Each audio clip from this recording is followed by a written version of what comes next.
Dziś opowiem Wam o miejskim rowerze elektrycznym DYU A5, bo co tu dużo mówić, pojazdy elektryczne to rosnący trend, który nigdzie się nie wybiera. Zaczniemy od omówienia cech i funkcji tego roweru, a na koniec podzielę się z Wami moją opinią, co mi się podobało, a co mi się też nie podobało w tym rowerze. Z reguły swoje recenzje zaczynam od unboxingu, ale tutaj nagrałem cały osobny film z unboxingu tego roweru. Link do tego filmu wyskoczy Wam gdzieś na ekranie, a w tym filmie powiem Wam tylko, że w zestawie znajdziemy praktycznie wszystko, co jest potrzebne do złożenia tego roweru i zabrania go na pierwszą jazdę. Praktycznie wszystko, bo musicie mieć pompkę do napompowania kół i w zestawie są też dwa zestawy kluczyków. Tak ten rower uruchamiamy z pilota. No i fajną cechą tego roweru jest to, że jest składany. Proszę bardzo, otwieram bagażnik i wyciągam go. I samochód to jedno, bo po prostu wrzucamy go do bagażnika i nie martwimy się o zewnętrzne bagażniki, ale też na przykład, gdy chcemy go przewozić koleją, no to niektórzy przewoźnicy w przypadku składanych rowerów traktują to jako po prostu większy bagaż. Natomiast, żeby nie było tak kolorowo, no to złożony rower waży 22,4 kg i nie ma jakiejś specjalnej rączki, więc po prostu go gdzieś chwytamy i podnosimy, ale rozłożenie jest banalnie proste, bo prostujemy kierownicę, składamy złamaną ramę i właściwie ustawiamy wysokość kierownicy, siodełka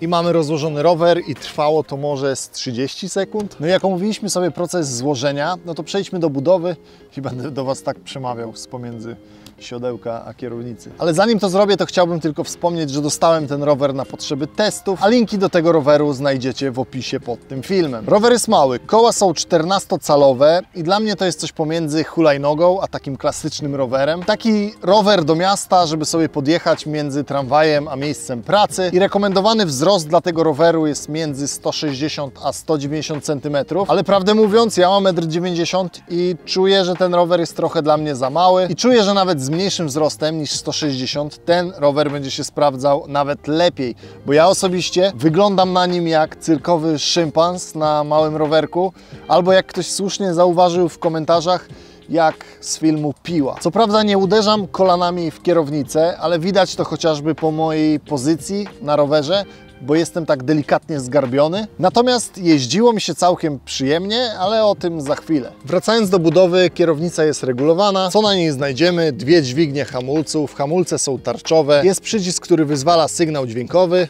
taki klakson jak w hulajnogach zamiast dzwonka. Mamy przycisk włączający oświetlenie, oświetlenie jest z przodu i z tyłu i całkiem fajnie sobie radzi w nocy. Jest wyświetlacz, który wyświetla nam stan naładowania baterii, aktualną prędkość, ilość przejechanych kilometrów od włączenia roweru, czy sumaryczną ilość przejechanych kilometrów na tym rowerze. To, co jest wyświetlane na wyświetlaczu, zmieniamy jednym z przycisków i na wyświetlaczu możemy też podejrzeć, jaki tryb mamy włączony. Są to tryby dotyczące wspomagania pedałowania i mamy tryb Eco, Medium i High i w zależności od ustawionego trybu rower będzie wspomagał nas do osiągnięcia maksymalnej prędkości około 12, 18 czy 25 km na godzinę. I jest też manetka, która pozwala nam uruchomić tryb jazdy bez pedałowania, czyli po prostu rower sam jedzie napędzany mocą silnika i rozpędza się do 23 km na godzinę. I jak przytrzymamy manetkę wychyloną przez około 10 sekund, no to rower przejdzie w tryb cruise i nie musimy dalej trzymać manetki, on po prostu sam będzie jechał. I w tym miejscu chciałbym zaznaczyć, że według obowiązujących w Polsce przepisów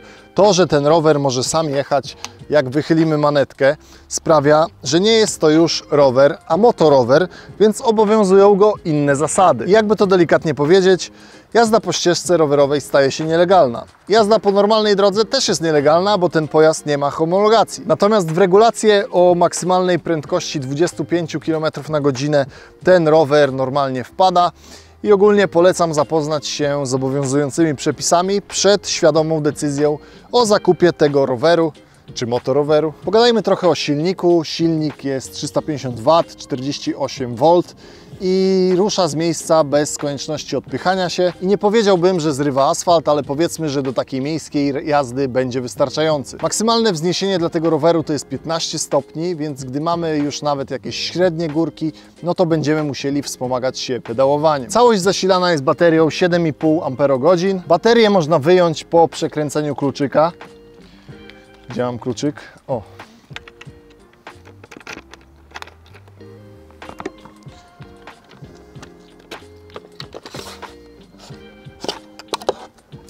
I to akurat bardzo mi się podobało, bo parkowałem sobie rower pod pracą, wyciągałem baterię i ładowałem ją na górze w biurze. Bateria ładuje się około 4-5 godzin i w zestawie była ładowarka, która świeci diodą na czerwono lub zielono, w zależności czy bateria się jeszcze ładuje, czy jest już w całości naładowana. Zasięg w instrukcji w trybie czysto elektrycznym to jest 40 km, w trybie wspomaganym około 60 km. Natomiast gdy ja jeździłem głównie w trybie elektrycznym, to udawało mi się tak wyciągnąć z tego roweru 25 km, ale jeździłem po takich powiedzmy różnych terenach i z plecakiem ważę powyżej 95 kg. Udźwig roweru to 120 kg i z tyłu jest też takie specjalne siodełko, na które możemy zabrać dodatkowego pasażera, na przykład dziecko, żeby podjechać do przedszkola. Nie ma niestety jakiejś takiej specjalnej podpórki pod nogi, więc nogi trzeba oprzeć o wystające śruby i na moje oko siodełko można zdemontować, ale jeszcze tego nie zdążyłem zrobić. Co jeszcze w temacie budowy? Nie ma tu przerzutek, są błotniki, jest przedni amortyzator i siodełko jest na takich sprężynach, co zwiększa trochę komfort jazdy, ale ogólnie siodełko jest takie jakieś duże, jakby w starych, klasycznych rowerach. I kończąc temat budowy, no to ja zdecydowałem się na białą wersję, ale jest też czarna. Jak już wspominałem, rower jest odpalany na pilota. I jest też opcja włączenia, powiedzmy, alarmu, który powinien sprawić, że jak ktoś będzie chciał ten rowerek ukraść, no to rower zacznie wyć i zblokują się koła. I właściwie to nigdy tego nie sprawdzałem, więc może pora. Zablokowałem rower. No i faktycznie koła się zblokowały, rower zaczął wyć i może to zabezpieczy przed kradzieżą, natomiast no jest minus taki, że jak baterię zabierzemy, no to już alarm przestaje działać, więc cała ta akcja z ładowaniem baterii w biurze, no przekreśla nam alarm w rowerze. No i jest też tu taki tryb, powiedzmy, znajdź mnie, gdzie rower emituje dźwięk i dzięki temu, powiedzmy, możemy znaleźć go, bo wiemy, skąd dźwięk dochodzi. No i ujęcia, jakie jeździłem na tym rowerze, widzieliście praktycznie przez cały film, więc teraz Wam trochę opowiem o moich wrażeniach z jazdy. Pomijając to, że wyglądam na nim komicznie, to jeździło mi się na nim naprawdę przyjemnie. Przejechałem na nim ponad 100 km, głównie po miejskich trasach, ale zdarzyło mi się też zjechać na trasę o gorszych warunkach. Na płaskim i w trybie elektrycznym jeździ się przyjemnie. Trochę jak na takiej hulajnodze z siodełkiem i jeśli brakuje baterii lub mamy jakąś, powiedzmy, górkę, no to niestety wychodzi już to, że te koła są małe, 14-calowe i można się trochę namęczyć. Podoba mi się też to, że gdy jedziemy z górki, no to rower nie ogranicza nam prędkości,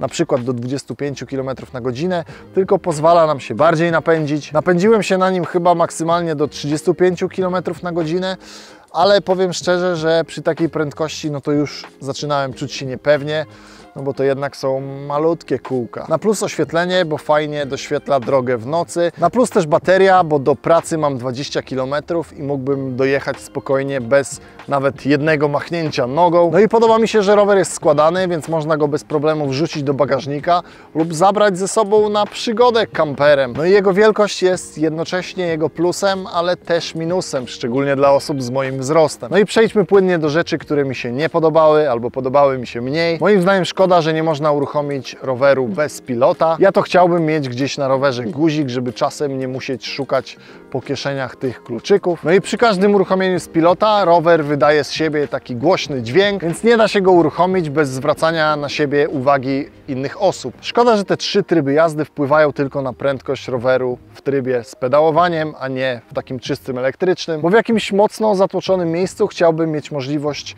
wpłynięcia na maksymalną prędkość osiąganą przez wychylenie manetki. Szkoda też, że nie można wyłączyć tego sygnału dźwiękowego, klaksonu, bo nigdy nie użyłem go intencjonalnie, zawsze naciskałem go przez przypadek na przykład kolanem, więc wolałbym sobie ten przycisk wyłączyć i na przykład wrzucić klasyczny dzwonek rowerowy. Elektroniczny wyświetlacz jest spoko, może nie grzeszy kontrastem, ale nie podoba mi się to, że jest na przykład na nim przycisk, który nic nie robi. Albo, że przełączając się przez dostępne widoki mamy tryb, który nic nie wyświetla. W sensie same zera. Ewidentnie nie był to element stworzony dedykowanie dla tego roweru, bo ten rower nie wykorzystuje go w 100%. Jakość materiałów nie jest najlepsza. Rower przyszedł do mnie w kartonie z pękniętą przednią lampką, co trochę potwierdza, że materiały nie są najlepszej jakości. Kolejna niedogodność. Ja wiem, że to nie jest rower na leśne ścieżki, tylko do miasta, ale gdy wjeżdżamy na jakieś nierówności, to można usłyszeć takie metaliczne telepanie. Pewnie to przez to całe dodatkowe tylne siodełko. No i ostatnia rzecz, przy tej wielkości kół, no to trzeba uważać na piasek.